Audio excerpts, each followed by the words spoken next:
Hello les gars, c'est l'Alpaga, on se retrouve pour une nouvelle vidéo et dans cette vidéo je vais vous partager mon avis sur pourquoi l'HDV 15 est le meilleur HDV. Donc je vais partir en game et je vous expliquerai tout ça en game. Oh voilà, lui il est vraiment pas mal. Ok,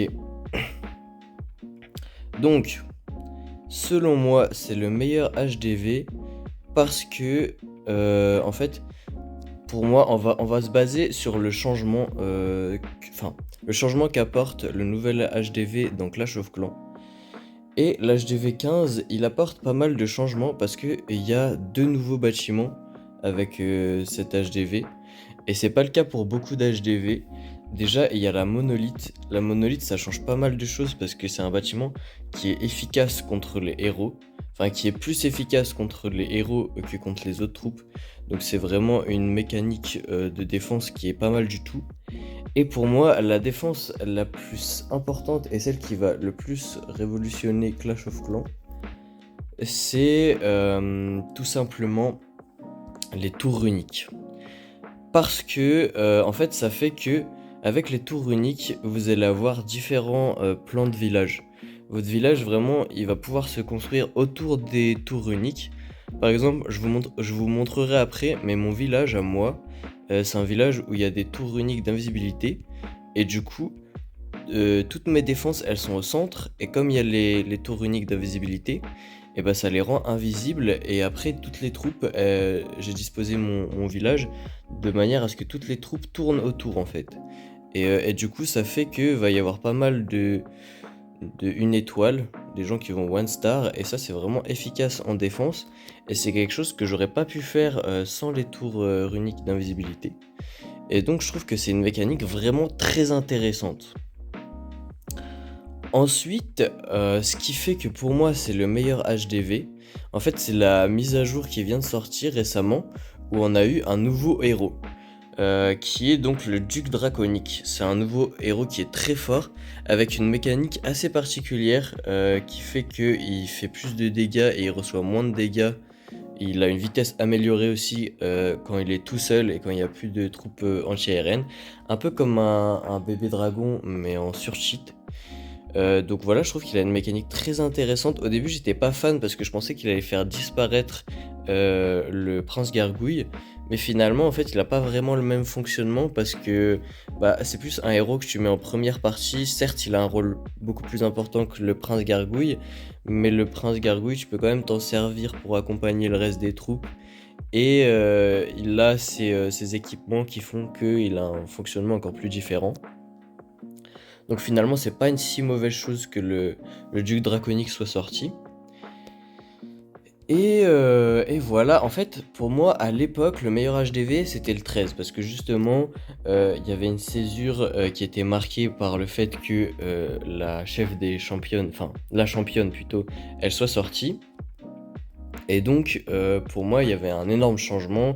Il y avait les catapultes aussi qui ont été rajoutées, etc. Et du coup, ça fait que pour moi, c'était le meilleur HDV. Surtout que la championne, c'est quand même un sacré héros, quoi. Et maintenant qu'ils ont sorti le nouveau héros sur l'HDV 15, pour moi, c'est l'HDV 15 parce que justement, les tours uniques et la monolithe, c'est des défenses qui ont plus d'impact sur le jeu que simplement les catapultes. Donc pour moi c'est le changement le plus majeur, le plus radical, et donc ça fait que l'HDV 15 pour moi c'est vraiment le meilleur HDV. Voilà, et ensuite on peut se baser sur quelque chose d'autre aussi pour juger de si un HDV est bon ou non. Pour moi, c'est tout simplement la qualité esthétique de cet HDV. Et l'HDV 15 pour moi il est très très beau. En fait ça va dépendre les troupes. Par exemple, je trouve que les canons et les tours d'archers sont vraiment très belles, les mortiers aussi. Les troupes, les défenses plutôt. Les autres défenses, je les trouve un peu moins belles. Mais franchement, globalement, en fait, je trouve qu'il y a une belle harmonie dans le village. Et du coup, ça, je trouve ça vraiment très cool. Et surtout, les remparts, je les trouve très beaux. Parce que en vrai, les remparts, c'est quelque chose qui est pas négligeable dans l'esthétique dans Clash of Clans. Parce que bah, il y en a énormément et que ça fait partie intégrante du village. Et je trouve ça, justement, je trouve ça un peu dommage que, on dirait qu'ils aient oublié ça dans le nouvel HDV, l'HDV 18. Parce que, genre, pour pas vous mentir, moi je les trouve affreux les nouveaux remparts. Je sais pas pourquoi ils ont fait ça. Surtout qu'ils ont fait. Ils les ont modifiés pour les rendre plus beaux. Mais la vérité, c'est qu'il n'y a aucune modification, mis à part le fait qu'ils soient plus foncés. Donc vraiment, je trouve que c'est un peu se moquer de sa communauté, surtout que je suis pas le seul à penser qu'ils sont moches. Enfin, dites-moi en commentaire si vous pensez aussi que les reparts de l'HDV 18 sont moches. Mais moi, s'ils restent comme ça quand je passe HDV 18, déjà, moi, ça me donne pas envie de passer HDV 18. Et en plus, je crois que je vais laisser les remparts HDV 17, hein. C'est dommage, mais j'ai pas envie d'avoir des remparts pas beaux comme ça, hein. Et donc voilà, je trouve que vraiment il y a une belle harmonie sur l'HDV 15, l'effet un peu cheap, genre un peu luminosité, on dirait le discothèque et tout, je trouve ça vraiment stylé. Donc franchement, au niveau esthétisme, pour moi c'est un des meilleurs aussi. Avec l'HDV 16, l'HDV 16, il n'y a pas beaucoup de changements, mais comme je le trouve très beau esthétiquement, bah j'ai envie d'aller en HDV 16 quoi. Et aussi, il y a la mécanique des fusions de bâtiments qui commence à apparaître, et ça, c'est relativement intéressant. Donc, j'ai envie d'être HDV 16. Je me coupe juste, je vous montre justement ce que j'ai dit tout à l'heure, ce qui permet d'illustrer l'exemple dont j'ai parlé. Et bah là, j'ai des tours runiques d'invisibilité au centre du village.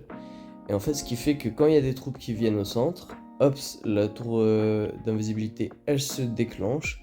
Et du coup, ça met invisible ces bâtiments. Et les troupes, elles vont tourner autour, bah, tout simplement des bâtiments centraux.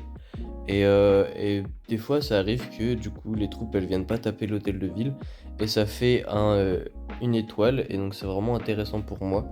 D'ailleurs, j'ai monté d'une ligue récemment. Et c'est en partie grâce à ça, j'ai fait des belles défenses, des belles attaques, mais aussi des belles défenses. Et je trouve que c'est une mécanique de jeu très intéressante. La monolithe, pardon, elle a une très grande portée et elle tape plus fort sur les héros. En plus, les héros qui ont de plus en plus de pouvoir au fil des mises à jour. Donc, je trouve que c'est vraiment intéressant. Donc, pour reprendre où j'en étais, moi, j'ai pas forcément envie d'être HDV 17 parce que en fait, il n'y a plus l'aigle artilleur. Et ça, je trouve ça vraiment embêtant parce que moi, en fait, c'était ma défense préférée. Et ils l'ont supprimé comme ça, alors qu'il y avait plein de défenses inutiles avant qu'ils pouvaient supprimer, genre les mortiers. Actuellement, ils sont toujours là, HDV 18. Alors que franchement, ça sert à rien, genre. C'est une dinguerie.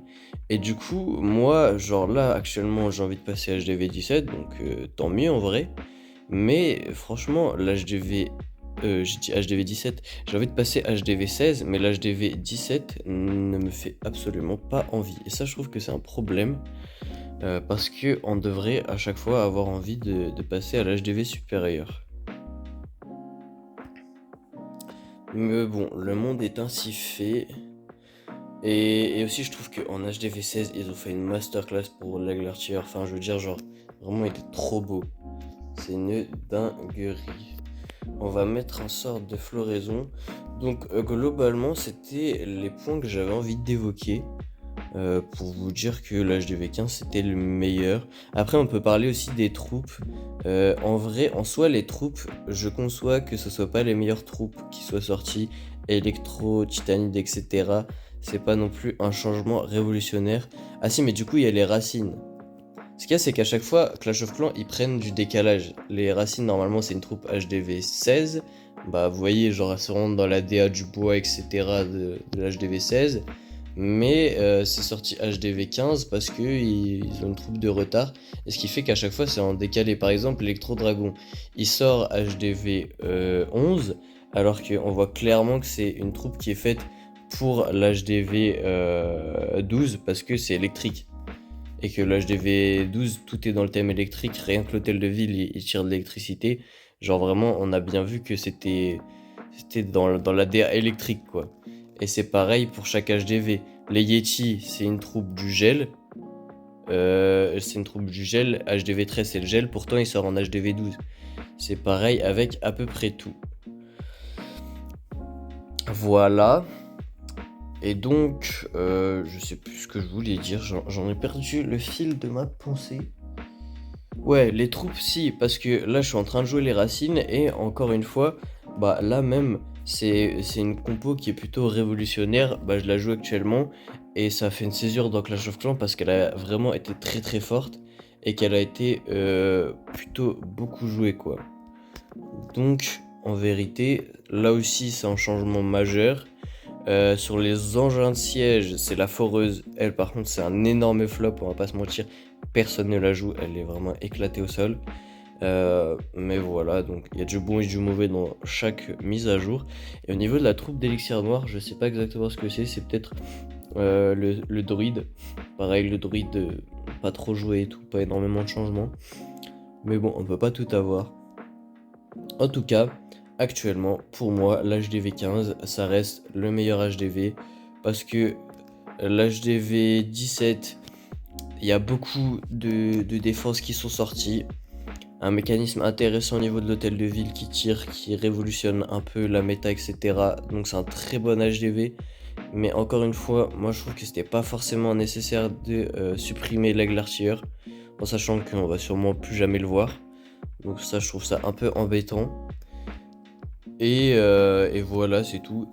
Et l'HDV 18, j'ai entendu des retours. Moi, genre, j'ai pas joué un HDV 18, mais j'ai entendu des retours qui disaient que c'était une méta assez cancérigène, notamment au niveau des défenses, parce que bah, le nouveau gardien, tout simplement, comme il a une grande portée, il y avait beaucoup de villages où il y avait juste l'HDV au centre et, euh, et plein de remparts autour avec des méta toxiques, des villages qui sont pas agréables à attaquer, etc. Donc voilà, ça me donne pas trop envie non plus de passer HDV 18. En sachant que, est-ce qu'il y a une nouvelle troupe? Ah oui, la tour de infernale ou je sais pas quoi, je me souviens même plus du nom de la nouvelle troupe. Mais pareil, je trouve qu'il n'y a rien d'exceptionnel. Même si, ouais, la mécanique elle est chouette, plus il y a de bâtiments qui sont cassés sur le village, plus elle devient forte. C'est une mécanique de jeu qui reste quand même intéressante. Donc, à la rigueur, pourquoi pas? Mais ouais. En fait, je suis curieux de savoir comment Clash of Clans risque d'évoluer. Puisque, en réalité, pour moi, il peut pas y avoir des HDV à l'infini. Enfin, un jour, ça finira forcément par se recycler. Il n'y a pas des possibilités infinies non plus en termes d'innovation, de bâtiments, de troupes, etc. Donc, en soi, je sais pas trop comment ça peut finir cette histoire. Forcément, pour que Clash of Clans gagne de l'argent et qu'il y ait toujours des joueurs actifs sur le jeu, il faut qu'ils sortent à peu près un HDV tous les ans. Mais bah là, je compte sur leur imagination parce que il y a déjà énormément de choses qui ont été faites. Et, et voilà, et même les équipements. Bah, peut-être que j'en ferai une vidéo complète. Non, vous savez quoi, je vais en parler. Je fais ma dernière game, je parle des équipements parce que bah, ça me fait kiffer et que je trouve que c'est quelque chose dont il est important d'en parler. Et en fait, les équipements, voilà, pour moi, c'est tout simplement la meilleure mise à jour qui a été créée sur le jeu. Bon, il y a plein de rageux qui vont dire oui, ça casse le jeu quand il y a un nouvel équipement qui sort, on est obligé de le gémer ou de l'acheter pour pouvoir être chaud en défense, etc. C'est broken. Mais pour moi, c'est pas non plus l'effet des héros, par exemple sur Clash Royale, où t'as un réel désavantage si tu les joues pas. Les équipements, certes, ils sont très forts, mais déjà, maintenant, globalement, on peut débloquer les équipements sans forcément acheter de pass ou quoi. Là, je vais me faire détruire ma championne, c'est dommage. Et en plus, bon, si on n'est pas vraiment dans la compétition pour les joueurs pros, je conçois que ça peut paraître difficile, etc.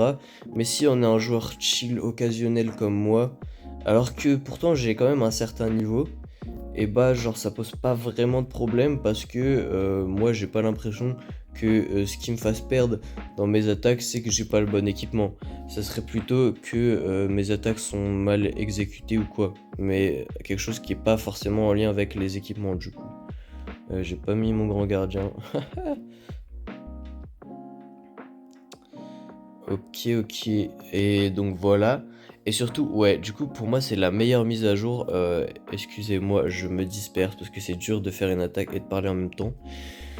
Pour moi, la meilleure mise à jour, c'est les équipements, parce que en fait, ça permet de faire beaucoup plus de choses qu'avant. Il y a énormément plus d'alternatives dans les attaques, de possibilités. Ouais, ça augmente le champ des possibles, en fait, parce que c'est une même compo. Si on la joue avec 2 équipements différents, on va pas du tout la jouer de la même manière, et donc ça fait qu'il y a beaucoup plus de manières de jouer différentes qu'avant. Parce qu'en fait, tout simplement, ça augmente, le nombre de compositions possibles, de, de combos, enfin, je sais pas trop comment dire, mais de combos que tu peux mettre dans les compositions, de possibilités, voilà, il y a énormément plus de possibilités, et ça, vraiment, c'est très, très chouette, et donc franchement, les équipements, pour moi, c'est vraiment une mise à jour de fou furieux.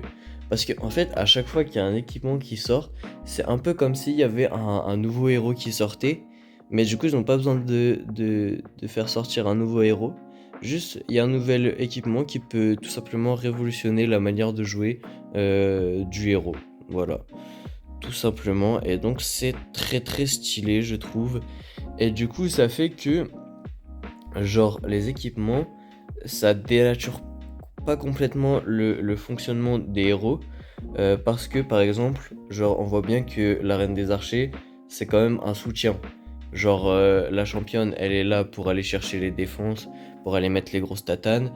La reine des archers, c'est un soutien, donc on va la tanker avec une poupée, géante, avec une flèche, elle va rester en retrait. Le but, ça va être, qu'elle reste en vie le plus longtemps possible, et cetera. Heu, le roi des barbares, pareil, c'est un soutien, donc il est là soit pour mettre des dégâts de zone, soit des grosses patates, au, au bâtiment. Après, si vous voulez plus le faire tourner, qu'il reste en retrait, il y a les serpents, et cetera. Et donc pour moi, vraiment, les équipements, c'est une des meilleures mises à jour, tout simplement, que Clash of Clans ait connues. Voilà, voilou, donc c'est déjà la fin de cette vidéo, j'espère que vous avez kiffé. Des fois je suis un peu long dans ma narration, je cherche mes mots, mais encore une fois c'est difficile de faire mon attaque et de parler en même temps. Et voilà, donc si vous avez kiffé, n'hésitez surtout pas à vous abonner, à mettre un pouce bleu et à lâcher un commentaire si vous voulez. On se dit à très vite pour une nouvelle vidéo.